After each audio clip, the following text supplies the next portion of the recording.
So I want to cover one last thing before we get to the prototyping, and that would be the key lever design.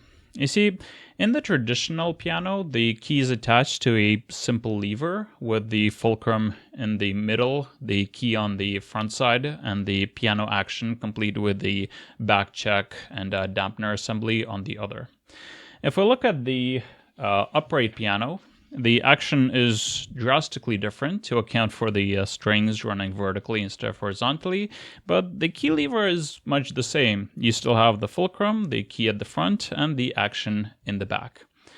Heck, even if you look at the Spinet piano's drop action, this called because it further shrinks an upright by moving the action below the key bed, you still have the same thing. You have the key lever, fulcrum, key at the front, action in the back. Looking at the digital pianos, same thing. Key, lever, fulcrum, key at the front, action in the back. So what's the issue? I wouldn't have brought up this topic if there wasn't one, right? And yes, there is one, though how much of an issue it is can be debated. And it all comes down to the simple lever that the key is attached to. It's basic math, really. The further away you move from the fulcrum of a lever, the less force you need to apply, but over a longer distance. Conversely, the closer you come to the fulcrum, the shorter the distance and the greater the force. If we assume that the piano is calibrated to be around 10 millimeters of drop distance at the front of the key here, with 50 grams of down weight for the hammer to start rising, if we move halfway towards the fulcrum, we need to move just half of that, so 5 millimeters with 100 grams of down weight. And if we move 3/4 of the way, that'll only be 2.5 millimeters of drop distance and 200 grams of down weight, all for the same result. Now, what this all comes down to is that as the piano player plays, they constantly have to adjust the strength they apply based on where on the key they press if they want to keep a consistent volume. This is especially important if you want to play a chord properly in a situation like this G-sharp major chord, where you're pressing with the tips of the black keys and the middle finger is on the white key in the middle. You basically have to play the white note with twice the force of the two black notes if you want them to sound at the same volume. This problem is only further exacerbated when you move from a grand piano to a digital piano with its shorter key levers. The one in front of me is a cheap synth action MIDI device that has its fulcrum pretty much around here. So the difference between pressing at the tip of the key and pressing at the back of the key is over 10 times, with 10 millimeters of movement at the front and barely 1 millimeter of movement at the back. At that point, it's almost impossible to play with consistent volume when you play the notes along the back of the keys here.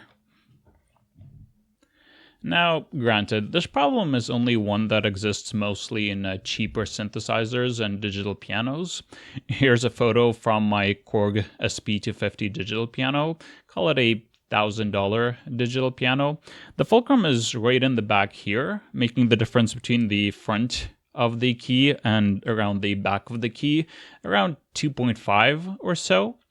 If we move into the $8,000 digital pianos, we get an even longer key lever, such that the difference between the front and the back of the key is closer to around 1.9.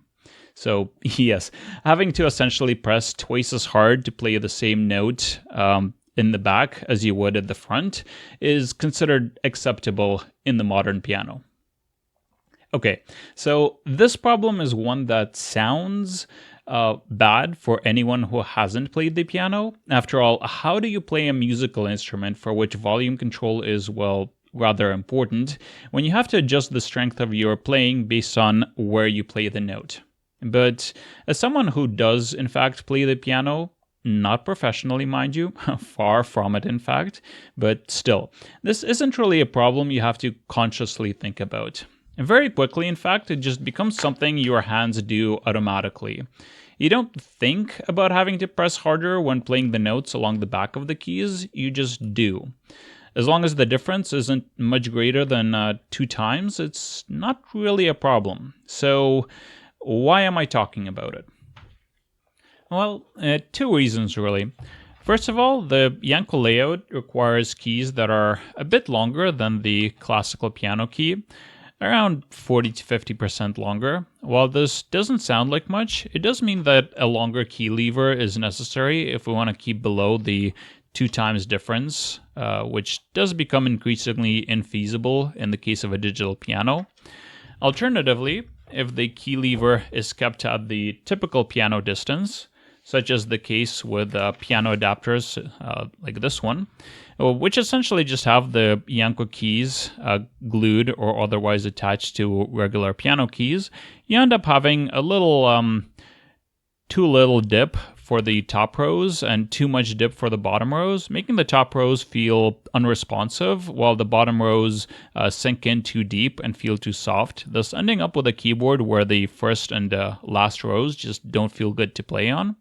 And second of all, just because the 2 times difference is something that's considered acceptable in a classical piano, doesn't mean it should just be ignored. As such, the classical Yanko piano design features a parallelogram linkage for the keys. The back section here is attached to the frame, and due to the 2 linkages connecting to the key, if the key is pressed down, the entire key would move down together with 10 millimeters dip for both the front and the back of the key, leading to the same feel no matter which row you use to press the keys with. Now, when I started working on my own design, I naturally copied over this functionality. Each key is attached to 2 rotors right here, which are linked together with this bar at the very bottom. If I try and hold the key in place at the back and press down at just the front, you'll find that I can't. The front section pushes down on the front rotor, which pushes on the lower bar, which in turn causes the middle rotor to rotate counterclockwise, pulling down on the back of the key. Overall, this means that the key remains parallel in all positions and thus has the same 10 millimeters dip for both the front and the back, or in fact, all buttons, no matter if I press on the front row or the back row. As for the last rotor in the back right here, that's something to do with the Hickman action. If I went with a simplified hammer action, as in most digital pianos, I could naturally do away with it, but hey, as I said before, this project is a spare no expense design with a full acoustic action in a digital piano body, so complexity isn't something I can shy away from. Well, that concludes the episode. Bit short, but there isn't really much to talk about, at least when compared to the Yanko layout or the Hickman action. Next time, I'll finally start covering the design and prototype, so stay tuned.